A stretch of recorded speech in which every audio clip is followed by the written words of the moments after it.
Fiscalía, a través de la delegación que hace con la policía judicial, establecieron este tipo de amenaza que existía en contra del ciudadano.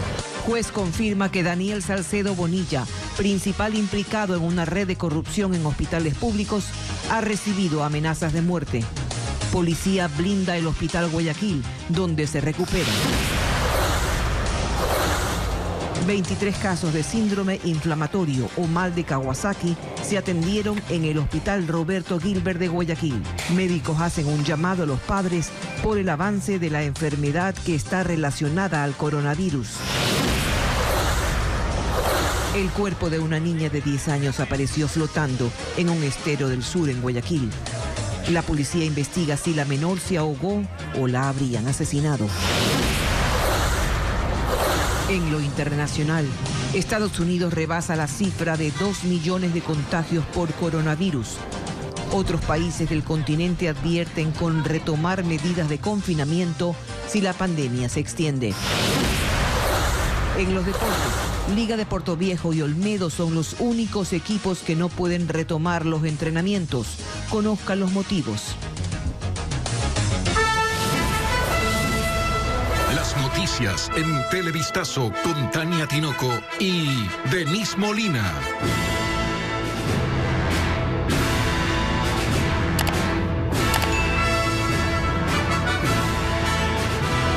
Buenas tardes, amigos, bienvenidos a Televistazo. Empezamos con las noticias. Daniel Salcedo, procesado por presunto peculado en la compra de insumos médicos en hospitales públicos, tiene amenaza de muerte, por lo que luego de que le den el alta médica sería trasladado a una cárcel de la ciudad de Quito. ¿Qué tal, Tania?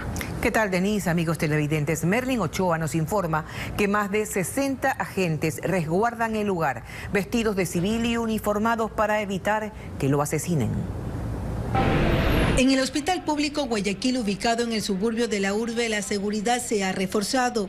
En todos sus accesos hay policías, a pie, en moto, carro, con equipos especiales y hasta vestidos de civil. Televistazo conoció que son más de 60 agentes que están dentro y en los alrededores. Algunos armados blindan los pasillos, cuartos y puertas para evitar que Daniel Salcedo sea asesinado. Salcedo resultó herido en un accidente aéreo en Perú y permanece internado en esta casa de salud desde la madrugada del miércoles luego de ser expulsado del vecino país.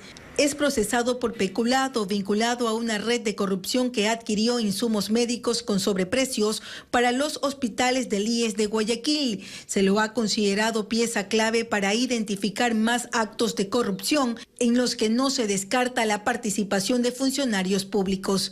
El juez Reinaldo Ceballos, quien participó en la audiencia de formulación de cargos en su contra, dice que la vida del procesado corre peligro. ¿Cómo se conoció que él tenía una amenaza de muerte? La Fiscalía, a través de la delegación que hace con la policía judicial, establecieron este tipo de amenaza que existía en contra del ciudadano. ¿Lo amenazaron cuando estaba en el hospital o en el trayecto? En el trayecto. ¿A través de llamada telefónica? Bueno, los medios no podemos determinarlo porque la expresión de la fiscal fue concreta, de que existe una amenaza contra la vida del ciudadano Salcedo. Daniel Salcedo tiene prisión preventiva y el juez ya ordenó su traslado hasta la cárcel número 4 ubicada en la ciudad de Quito. Pero este operativo depende de los informes médicos, no solo de los peritos de la Fiscalía, también de esta casa de salud. ¿Por qué lo envié a Quito? Porque es la de mayor seguridad, en donde se podría establecer todos los medios de seguridad que se requiere para que esta persona continúe dando la información que se requiere para el esclarecimiento de ese delito. El jefe zonal de la policía lidera personalmente el circuito de seguridad para salvaguardar la vida de Salcedo. El estado de salud del señor Salcedo depende también bajo nuestra responsabilidad durante el traslado, pues, y que de alguna manera no tengamos algún tipo de inconvenientes hasta que llegue a la cárcel 4 Quito. Sobre Daniel Salcedo Bonilla hay una segunda investigación por el delito de fraude procesal por el intento de fuga. El ministro de Defensa, Osvaldo Jarrín, señaló que la responsabilidad del control de la avioneta en la que pretendía huir del país Daniel Salcedo es de la Dirección de Aviación Civil DAC. Según el ministro, las Fuerzas Armadas actúan como ente secundario de control. Paul Romero con más del tema. El accidente de la avioneta en la que pretendía huir del país Daniel Salcedo, investigado por su participación en la presunta red de corrupción por la venta de insumos médicos con sobreprecio, nuevamente enciende las alarmas por el deficiente control del espacio aéreo. Con radares corresponde a la Dirección de Aviación Civil, a la DAC. Se llaman los radares de detección y funcionamiento primario. Esto significa, como se ha visto en la televisión, en los reportajes, hay comunicación con la torre de control. Para poder salir tiene plan de vuelo. Está la nómina de quienes van a salir, la matrícula de la aeronave, la bandera del Ecuador, es decir, toda la identificación que corresponde. Por consiguiente, que sea clandestino o no, es objeto de otra investigación. Según el ministro de Defensa, la responsabilidad del control de los vuelos, en este caso de la avioneta que se accidentó en donde pretendía huir del país Daniel Salcedo, es exclusivo de la Dirección de Aviación Civil. ¿Existe control aéreo? ¿Funcionan los radares del sistema de control militar? Son tantas inquietudes. Jarrín especificó el momento y las circunstancias en las que les permite actuar a las Fuerzas Armadas. ¿Qué es lo que hace la defensa aérea con sus radares? Se llaman secundarios. Se dedica exclusivamente a lo que son vuelos no identificados, no registrados, que no tienen denominación precisa. Entonces ahí se pone la acción y puede intervenir la fuerza de acción o de reacción inmediata que tiene la Fuerza Aérea. Lo cierto es que Salcedo sobrevivió al accidente de la aeronave y es una pieza clave dentro del ajedrez de la presunta red de corrupción en los hospitales. Esto permitirá también investigar si existió negligencia o responsabilidad de la DAC. En ningún momento el plan de vuelo autorizaba la salida del país. Era una ruta aparentemente normal para ese tipo de aeronave y la DAC está prestando toda la colaboración en este caso porque también seguramente habrán sanciones administrativas y penales. La avioneta accidentada el pasado lunes en Perú, frontera con Ecuador, pertenece al empresario ecuatoriano Alfredo Adún. La Fiscalía allanó las instalaciones de su empresa, Granjas Marinas, en Guayaquil. Él es amigo del expresidente Abdalá Bucaram, procesado por el caso de sobreprecio en la venta de insumos médicos durante la pandemia. El Ministerio de Economía y el Instituto Ecuatoriano de Seguridad Social de las Fuerzas Armadas, ISFA, llegaron a un acuerdo de pago de la deuda de $500 millones que tiene el Estado para pagar las pensiones de sus afiliados. Tras el convenio, este jueves, el ISFA canceló las pensiones del mes de mayo. Durante esta semana, cientos de afiliados se movilizaron para exigir el aporte estatal para las pensiones, que es del 60%. El laboratorio más grande para el procesamiento de pruebas COVID-19 en Quito está a punto de paralizar sus actividades por la falta de insumos plásticos. El municipio no entrega estos implementos fundamentales a este laboratorio de la Universidad Central. Alex Ceballos tiene la información. Desde mayo han pedido con insistencia al municipio de Quito que cumpla con su compromiso y entregue los materiales necesarios para procesar las pruebas COVID-19. Pero los insumos plásticos no llegan. La idea fue ayudar a la población, pero si no tenemos este material no podemos hacer más, estamos de los brazos cruzados. Con todas las medidas de seguridad ingresamos al laboratorio de mayor capacidad de procesamiento de pruebas para detectar el coronavirus en Quito, que pertenece a la Universidad Central. Porque es una emergencia y sabemos lo importante que son este tipo de pruebas y así lo hizo. La universidad puso todo para poder hacer esto. Pusimos el establecimiento, pusimos el equipamiento. Aquí los investigadores informan que para su trabajo necesitan etiquetas, tubos, puntas, envases, guardianes plásticos, fundas para sellar, trajes de bioseguridad, botas, mascarillas, alcohol, gel. No puede ser reutilizable porque se puede contaminar, entonces cada muestra necesita utilizar su material plástico. Al momento todo está financiado por la Universidad Central, pero las reservas se agotan. La desesperación les obligó a hacer una colecta. Yo hace 2 semanas que ya no teníamos material, hice colecta en todas las facultades de la universidad. El convenio firmado con el municipio establece la entrega de estos insumos.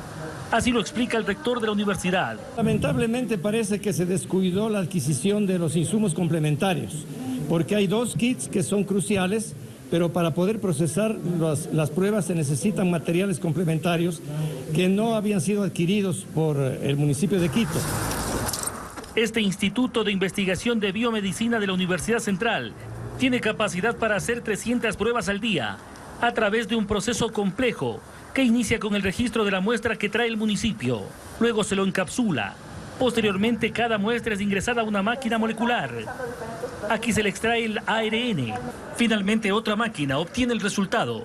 Las pocas pruebas que se procesan en este laboratorio son parte de las 100.000 adquiridas por el municipio de Quito y que al momento son investigadas por la Fiscalía por un presunto sobreprecio. Una falta de planificación por parte del municipio, una desesperación por comprar las pruebas. Llegaron las 100.000 pruebas, no se tenía el equipo médico capacitado para tomar las muestras.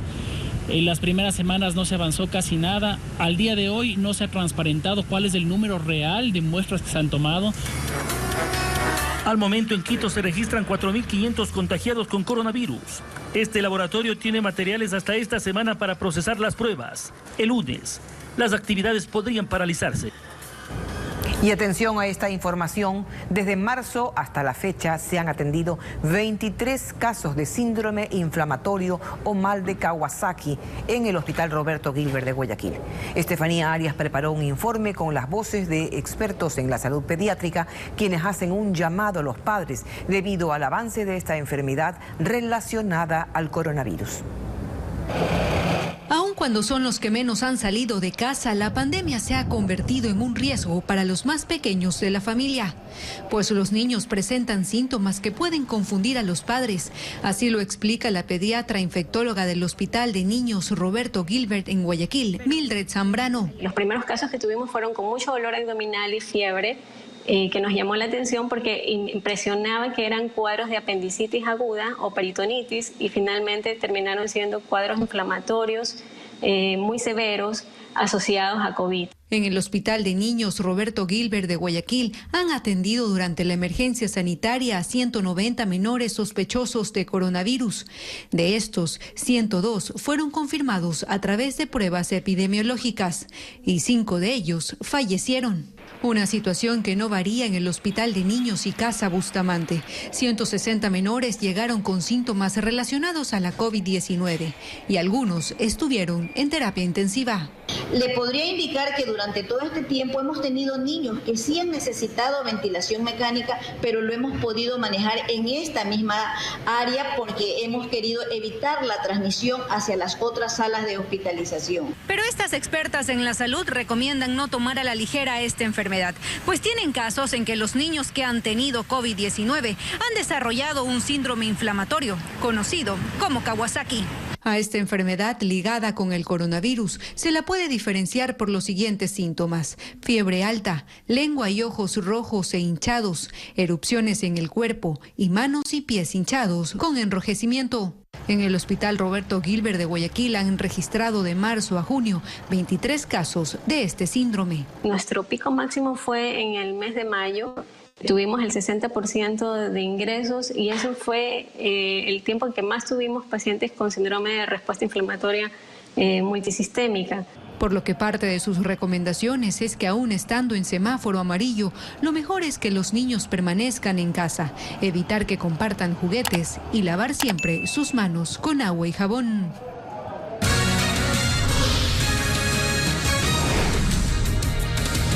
Vamos a la pausa y al regresar siguen las afectaciones por la caída de cenizas en el país.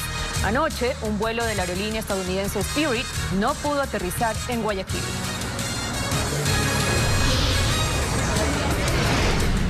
También operativo en la frontera norte. Autoridades de Ecuador y Colombia militarizaron los pasos irregulares que los comerciantes informales utilizan en Carchi para pasar mercadería de contrabando.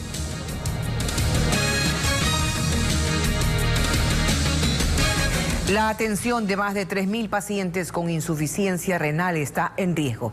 La Asociación de Centros de Diálisis de Guayaquil reclama que el Ministerio de Salud les adeude casi 40 millones de dólares por la atención de los enfermos. Carolina Mela sigue el tema. Fue de un día para otro que Leonel terminó en una silla de ruedas. Yo estaba caminando y caí. Hasta el último día que fui a trabajar, como yo trabajo domingo, lunes y martes, que son los mejores días. Y vine aquí y no volví a levantarme. Con 57 años tiene diabetes y como el 60% de los casos, su enfermedad terminó en insuficiencia renal, necesitando realizarse diálisis para eliminar las sustancias dañinas de la sangre porque los riñones no lo pueden hacer por sí solos. La prueba de diálisis peritoneal no me hacía completa, como el doctor me dijo. ¿Por qué no se le hacía completa? Porque yo tenía que ir a trabajar 3 días. Y ahora sin trabajar, mire, ¿qué hago aquí en la casa? Recibe hemodiálisis 3 veces por semana en uno de los 12 centros de diálisis que están asociados y que ahora reclaman por el pago de la deuda que el Ministerio de Salud mantiene con ellos desde octubre de 2019. Y nos adeudan en las zonas 4, 5, 7 y 8 casi 40 millones de dólares. El dinero ya estaría asignado al Ministerio de Salud según una carta que les envió el Ministerio de Finanzas. Pero a ellos ni la factura les han pedido para proceder al pago. La situación los pone al límite, arriesgando la atención de más de 3.000 pacientes que acuden a estos 12 centros de diálisis. Hemos tratado de que se dé la diálisis de forma normal, pero ya eso cubre un corto periodo. De aquí en unas semanas empezamos a estar con el problema de no pagar a tiempo los insumos médicos. Los proveedores nos cierran el despacho de los insumos. Entonces imagínense si suspendo la diálisis, la hemodiálisis. Ya prácticamente como que el gobierno me está condenando a muerte. Solicitamos información al Ministerio de Salud sobre este tema, pero hasta el cierre de este reportaje no obtuvimos una respuesta. Pero según información que está en la página web del Ministerio de Salud, que data del año 2015, el costo de un tratamiento de diálisis bordea los $1.400 por paciente mensual. Eso quiere decir que el Estado ecuatoriano invierte unos $200 millones al año por atender 12.000 personas que necesitan una diálisis. Leandro, sin poder trabajar en su puesto de mariscos, apenas logra reunir para pagar el transporte que lo lleve al centro para la diálisis, que por ahora es gratuita, porque su enfermedad es considerada catastrófica, prioritaria, y su vida depende de este tratamiento. En ciudades como Guayaquil aún hay reportes de caída leve de ceniza del volcán Sangay, que ha afectado sobre todo a varios cantones de la provincia de Chimborazo. Personal del Ministerio de Agricultura recorre las poblaciones de Alausí, de Guamote, para ayudar a quienes sufren el impacto de la ceniza en sus cultivos. Lenin Artieda tiene más. La ceniza no se ha ido de Guayaquil. Aún caen por la ciudad esos volcánicos polvos. La noche de ayer, aunque leve, hubo una nueva caída y con un volcán en erupción es mejor que nos vayamos acostumbrando. Pero no es fácil, porque las cosas se ensucian, las alergias se multiplican y la normalidad, que ya está afectada, se afecta más todavía. Por ejemplo, a través de un tuit, el aeropuerto de Guayaquil informó que un vuelo de Spirit Airlines que tenía previsto su arribo para las 22 horas de ayer se regresó a Fort Lauderdale por culpa de la ceniza. El secretario de Gestión de Riesgos comentaba que afortunadamente la erupción del Sangay no ha generado consecuencias irreparables. Desde el mes de enero hasta la fecha, tenemos información que más de 7.420 hectáreas se han visto afectadas de manera leve. Y precisamente para evidenciar esa afectación es que autoridades del Ministerio de Agricultura se trasladaron hacia la provincia de Chimborazo, donde la ceniza volcánica golpea a los agricultores que ahora piden algún tipo de asistencia. El Ministerio de Agricultura ha estado preparado para eventos como este. El gobierno, por su parte, acude a los lugares afectados, verifica lo ocurrido y entrega asistencia a quienes lo requieren. Continuamos no solamente entregando kits de volcanes y asistencia humanitaria, sino también dando capacitaciones a las parroquias cercanas a la influencia del volcán Sangay. Las provincias que registran caída de ceniza volcánica son Morona, Santiago, Azuay, Guayas, Santa Elena, Los Ríos y partes del sur de Manabí. Los organismos de control están monitoreando la situación y hay muchos que se preguntan: ¿qué es lo que viene después? Más adelante en Televistazo, macabro hallazgo en el sur de Guayaquil. El cuerpo de una niña apareció flotando en el estero de la playita del Guasmo.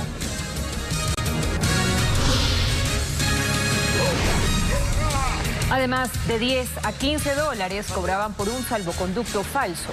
Policía desmantela una banda que ofertaba por redes sociales el documento para transitar por las vías. Seguimos con más información. El próximo lunes estaría listo el informe para el pleno del veto del presidente a la ley humanitaria.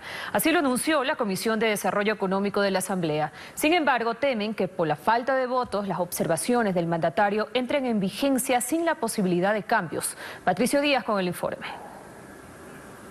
Los legisladores de la comisión abocaron conocimiento de las 32 observaciones del Ejecutivo a la ley humanitaria, que tienen que ver sobre todo con reformas laborales, como los tiempos para la reducción de la jornada y la consecuente reducción de salario, las rebajas en las pensiones del sector educativo privado o el control de precios.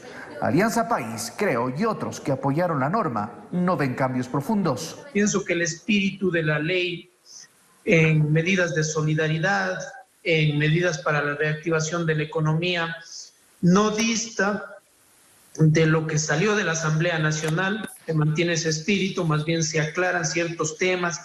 ¿Con qué base legal las empresas públicas podrían condonar los intereses y los intereses de mora, por ejemplo? O sea, solo con una ley. Y eso es lo que estamos haciendo. Pero la división con Social Cristiano, Suma y Correísta sigue siendo evidente. Ellos votaron en contra del proyecto y el veto tampoco les convence. Pero aquí hay que decir las verdades.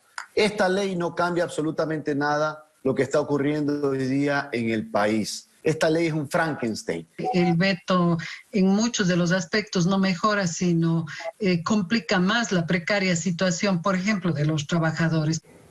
Por esto en la comisión quieren ser realistas. Saben que para evitar que los cambios hechos por el presidente a la ley humanitaria entren en vigencia, necesitan 91 votos. Misión casi imposible. Creen ahí. Entendiendo que va a ser muy complejo que nosotros podamos entrar en una ratificación porque la misma ley fue aprobada, recordemos, con 74 votos. Por lo tanto, no va a haber votos suficientes para ratificarnos en ciertos textos. De todas formas, dicen que el informe contendrá los artículos en los que proponen allanarse y en los que quisieron ratificarse, para ver qué pasa en el Pleno. El lunes votarían ese documento y la Asamblea tiene ahora 29 días para tratarlo.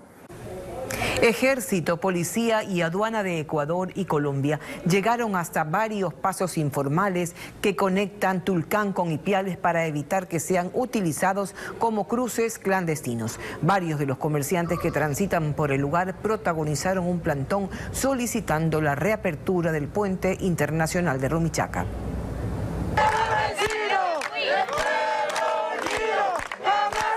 Un intenso movimiento se registró por algunos de los pasos informales sobre el río Carchi la mañana de este jueves. Militares, policía y aduana llegaron hasta estos puntos para evitar el paso ilegal de contrabando y de migrantes. Esto originó la reacción de un grupo de comerciantes informales quienes claman por ayuda y mencionan que no tienen otra forma de sobrevivir.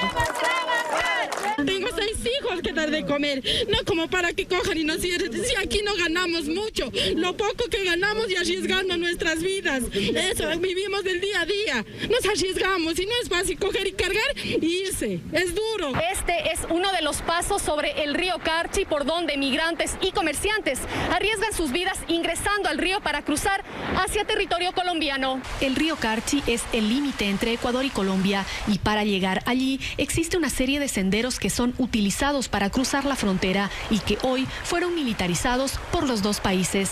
Hemos coordinado con el ejército colombiano, con nuestros pares militares, de tal manera nosotros respetar los derechos humanos de las personas, pero sí evitar que pasen el límite político internacional. La resistencia de los habitantes de la zona denominada El Brinco obliga a personal militar a permanecer en el lugar. Ellos deben comprender que es algo ilegal. Desarrollar y desplegar las mejores tareas y maniobras en el sector fronterizo en contra y en mitigación de los factores de inestabilidad que nos acogen. Entre tanto, en Rumichaca se reunieron los comandantes del ejército de los dos países y ratificaron la ejecución del Plan Espejo, que consiste en ejercer más control en estos pasos informales. La policía investiga la muerte de una niña de 10 años que este miércoles fue hallada flotando en el estero ubicado en el Guasmo Sur de Guayaquil. En las investigaciones sospechan de un familiar que estaría involucrado en el hecho luego de que la menor estaba desaparecida desde el 30 de mayo. Diego Cuenca nos tiene los detalles. En un ramal del estero de la cooperativa Batalla de Tarqui, hallaron el cadáver de una niña de 10 años mientras flotaba en el agua. En esa zona del Guasmo Sur de Guayaquil identificaron que la menor era Judith Orovio, que desde el 30 de mayo estaba desaparecida. La policía especializada para niños, niñas y adolescentes tiene la investigación complicada porque el cuerpo estaba en estado de descomposición. No se encontraron rastros de violencia o ahorcamiento, sino que se desconoce la causa. Luego de levantar el cadáver desde este estero, la policía maneja dos hipótesis. La una es que la niña pudo haberse ahogado en este lugar y la otra investigan al padrastro, que podría estar involucrado en este caso. Por versiones de moradores y de... ¿Qué dijeron? Ellos indicaron que habían visualizado que la niña se encontraba jugando y el padrastro le había enviado a realizar una compra a la tienda del sector. En ese momento desapareció. Posterior de que la niña se traslada a hacer esas compras, dejaron de verla a la niña jugando en el sector. El padrastro de la menor es uno de los sospechosos, que según la policía salió de Guayaquil rumbo a Machala, en la provincia de El Oro. ¿Por qué sospechan de él? Ahí no se sabe. ¿Tenía problemas quizás con la pareja? Sí, bastante problema. El cuerpo de la menor fue encontrado a pocas cuadras de su casa, en donde vive la familia Orovio, quienes ahora permanecen en los exteriores de criminalística, a la espera de los resultados de la autopsia, para determinar si tiene signos de violencia. En dos operativos realizados en la provincia del Guayas, la policía se decomisó en total 671 kilos de clorhidrato de cocaína que iban a ser exportados hacia el exterior. En uno de los operativos se encontraron más de 400 paquetes de droga que estaban escondidos en el doble fondo de un camión. Mientras tanto, en el Cantón Durán, una camioneta llevaba más de 200 paquetes de cocaína en varios sacos de yute. Los conductores fueron detenidos. Agentes de la policía y fiscalía desarticulan una banda delictiva que operaba en la cárcel de Turi, en Cuenca, y se dedicaba a extorsionar a familiares de los reos para que ingresen objetos prohibidos al centro penitenciario.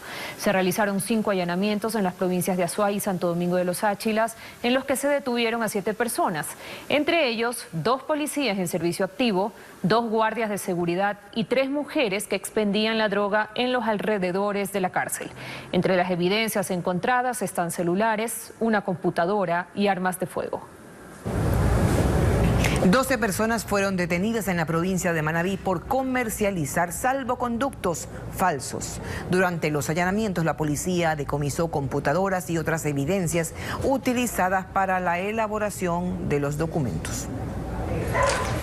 Los operativos se realizaron en los cantones Puerto Viejo, Santa Ana, Bolívar y Jipijapa en la provincia de Manabí. Esto luego de una investigación de varias semanas en la que los agentes detectaron que los salvoconductos eran ofertados por medio de las redes sociales. Durante las intervenciones se detuvo a 12 personas que se encargaban de conseguir los clientes e información de ciertas empresas para elaborar los falsos documentos. No le pedían ningún documento porque le decían usted tiene RUC. Al no tener RUC, ellos le ponían un RUC de una empresa cualquiera, de una farmacia, le ponían un nombre con una cédula diferente y le emitían ese salvoconducto. Cada salvoconducto era vendido entre 10 y 15 dólares. Durante los operativos se decomisaron los equipos empleados para la emisión. Compramos los salvoconductos para justamente determinar que existe el delito y cómo es el modus operandi que estarían utilizando estas personas. Los sujetos habrían comercializado cientos de salvoconductos para la movilización irregular de conductores en diferentes sectores de Manabí. El juez que conoció el caso ordenó la presentación semanal a los 12 detenidos y el inicio de la instrucción fiscal por 90 días. Ponga mucha atención, la COVID-19 puede dejar severas secuelas en los pacientes aun cuando han superado la enfermedad. Daños en los pulmones o incluso hasta perder la movilidad física son algunos de los casos que nos presenta Estefanía Arias. Una terapista lo ayuda todas las mañanas, lo sostiene de sus caderas y le enseña a caminar nuevamente. Así es como Ricardo Mejía, de 59 años, ha ido superando el COVID-19.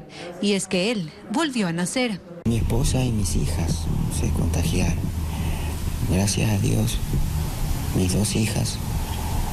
No fue mucho. Se contagió en marzo de coronavirus, pasó más de 2 meses en cama debido a que su cuadro se complicó y tras superarlo perdió gran parte de su movilidad. Uno comienza prácticamente cero, uno movía las manos nomás. La semana pasada ya puedo parar, ya puedo caminar. ¿Solo? Al principio con ayuda, usted vio que para pararme, pero sí, pero muy poco, o sea, son unos cuantos pasos. La vida de Ricardo cambió por completo tras contagiarse de COVID-19. Ahora, él armó un gimnasio en su casa para recibir una terapia física que dura 1 hora. Con esto, él intenta volver a ganar fuerza muscular. Pero hay más secuelas que deja el coronavirus. Por ejemplo, Jaime Escobar pasó por una serie de exámenes para descubrir un daño en sus pulmones. Como me comenzó a doler la espalda, me llama a mi hija, esas son secuelas, mis. Hay que tomarle otra radiografía. Me tomaron del tórax y acá, entonces mando remedios y todas esas cosas, pero no es más que lo vea un traumatólogo. ¿Pero a qué se debe que este virus sea tan agresivo?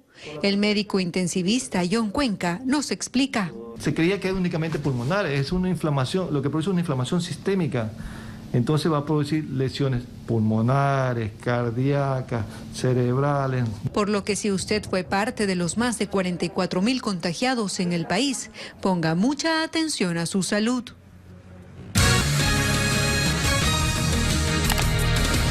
Seguimos informando, ya está activo el proceso de matriculación en el país para los cantones en semáforo amarillo. Andrea Báez nos cuenta que las autoridades elaboraron un proceso de recalendarización con el último dígito de la placa. Veamos.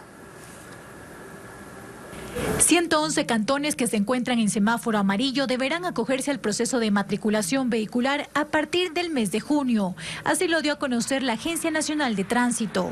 Se hizo un calendario nuevo que tiene una relación con el hecho de el último dígito de la placa. Para el efecto ya está habilitado el sistema de pago en las instituciones financieras. De esta manera, en junio arranca el proceso para los vehículos cuyo último dígito de placa sea 5 y 2. En julio, 6 y 3. En agosto, 7 y 4. En septiembre, 8 y 2. En octubre, 9 y 3.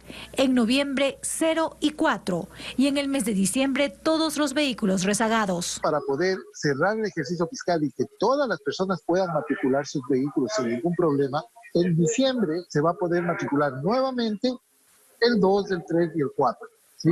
Sin que en estos dígitos incurran en una penalidad o una multa. En los municipios que tengan el proceso de revisión técnica vehicular podrán omitir el trámite para evitar la aglomeración de personas. Sin embargo, sí deberán cancelar el valor de la obligación. Según Juan Pasos, director de la Agencia Nacional de Tránsito de Pichincha, el municipio de Quito ya ha realizado este pedido. Que se haga el proceso de revisión vehicular el próximo año. Por el momento, la renovación de licencias está suspendida hasta que la agencia termine de procesar los 41,000 trámites que aún están represados hasta antes de la declaratoria de emergencia.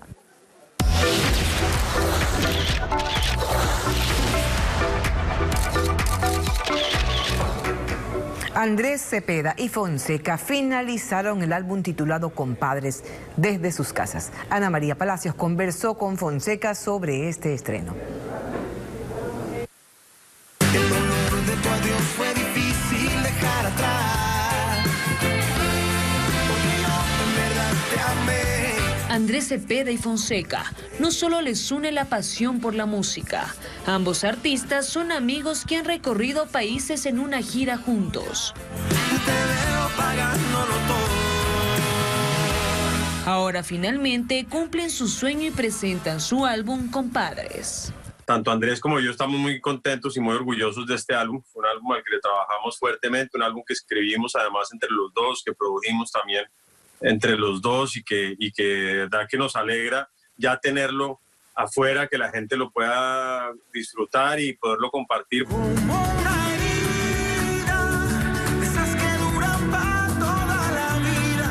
Fonseca confiesa que es fanático de la carrera de Andrés Cepeda desde sus inicios. Pues de hecho desde antes de tener su carrera como solista, tenía una banda que se llamaba Poligamia, que también fui fan de Poligamia, entonces para mí este es un capítulo muy importante en mi carrera. Quiero acompañarte hasta tu casa. Junto con el álbum presentaron también el videoclip del tema Camino a tu casa, que en poco tiempo alcanzó más de 4 millones de visitas. Que un amor que nació pasajero se vuelva... Disneyland abrirá el 17 de julio tras permanecer 4 meses cerrado por la pandemia. Se trata de la suspensión de actividades más larga en toda la historia del primer parque Disney y aunque no hay detalles todavía sobre las medidas de seguridad que se tomarán, se dejó muy en claro que la capacidad será limitada, se restringirá el uso de pases anuales y se exigirá hacer las reservas por adelantado. Y para terminar, veamos este impresionante y esperanzador video que muestra a más de 60.000 tortugas verdes en camino a depositar sus huevos en una playa de Australia. La imagen fue captada por un dron de los científicos australianos de Queensland. Este tipo de tortugas, al cumplir 35 años, regresan para anidar en las mismas playas en las que nacieron.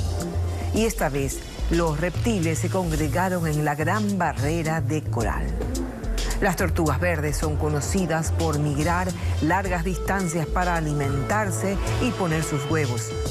Ahora están en peligro de extinción, pues son blanco de cazadores, porque suelen quedar atrapadas en redes de pesca y por la recolección excesiva de sus huevos. Pero estas imágenes nos renuevan la esperanza. Así es, poesía para los ojos, lo que hemos visto. Denise. Sin duda, Tania, así estamos despidiendo este espacio informativo. Más noticias en Televistazo de las 19 horas.